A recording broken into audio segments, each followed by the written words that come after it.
നമസ്തേ. വൃന്ദാവൻ ബാലപുരത്തിലേക്ക് എല്ലാവർക്കും സ്വാഗതം.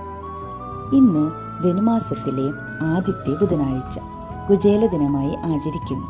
ദാരിദ്ര്യത്താൽ വലഞ്ഞ കുചേലൻ തൻ്റെ സഹപാഠിയായിരുന്ന ഭഗവാൻ ശ്രീകൃഷ്ണൻ്റെ അടുത്ത് അവൽപ്പൊതിയുമായി ചെന്ന് അനുഗ്രഹം നേടിയ ദിവസമാണെന്നാണ് സങ്കല്പം. ഇക്കൊല്ലം ഡിസംബർ 18 കുചേല ദിനം.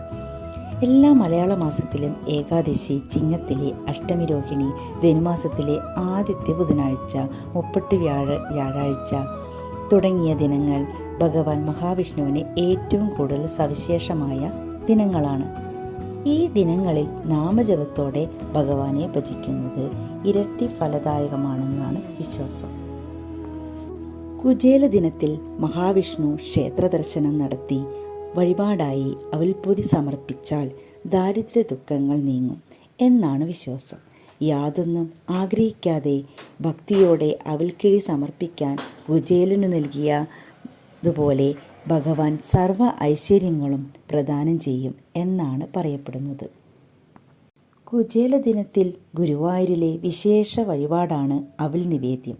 അവിൽ, നാളികേരം, ശർക്കര, നെയ്യ്, ചുക്ക്, ജീരകം എന്നിവ ചേർത്താണ് നിവേദ്യം തയ്യാറാക്കുക. കുചേല ദിനത്തിൽ പന്തീരടി പൂജ, ഉച്ചപ്പൂജ, അത്താഴപ്പൂജ എന്നിവയ്ക്ക് അവയിൽ നിവേദിക്കും എന്ന പ്രത്യേകതയുണ്ട്. ദാരിദ്ര്യം മാറുന്നതിനായി ഭക്തന്മാർ ഗുരുവായൂരപ്പനെ ദർശിച്ചു അനുഗ്രഹം നേടാറുണ്ട്. കുചേല ദിനത്തിൽ മേൽപ്പത്തൂർ ഓഡിറ്റോറിയത്തിൽ കുചേലവൃത്തം, കഥകളിയും വഴിപാടായി ഭക്തർ നടത്തുന്നത് പതിവാണ്. കുടുംബത്തിൻ്റെ ക്ഷേമത്തിനും ഐശ്വര്യത്തിനുമായി കുചേല ദിനത്തിൽ അവിൽ സമർപ്പണം നടത്തുന്ന മറ്റൊരു പ്രധാന ക്ഷേത്രമാണ് മഹാവിഷ്ണു പ്രധാന പ്രതിഷ്ഠയായിട്ടുള്ള മലപ്പുറം ജില്ലയിലെ തിരുനാവായ നാവാമുകുന്ദ ക്ഷേത്രം. ഡിസംബർ മാസത്തിലെ ആദ്യ ബുധനാഴ്ച ആഘോഷിക്കുന്ന കുചേല ദിനം കുചേലൻ ശ്രീകൃഷ്ണനെ സന്ദർശിച്ചതിൻ്റെ ഓർമ്മയ്ക്കാണ് ആഘോഷിക്കുന്നത്. ഗുരുവായൂർ പോലുള്ള ക്ഷേത്രങ്ങളിൽ അവിൽ, അരി സമർപ്പിക്കുന്നത് അനുഗ്രഹവും സമൃദ്ധിയും കൊണ്ടുവരും.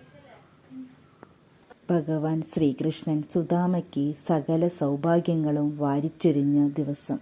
ഈ കുചേല ദിനത്തിൽ നിങ്ങൾക്കും കുടുംബത്തിനും സകല ഐശ്വര്യങ്ങളും നൽകട്ടെ എന്ന് ആശംസിക്കുന്നു. കുചേല ദിന ആശംസകൾ. നമസ്തേ.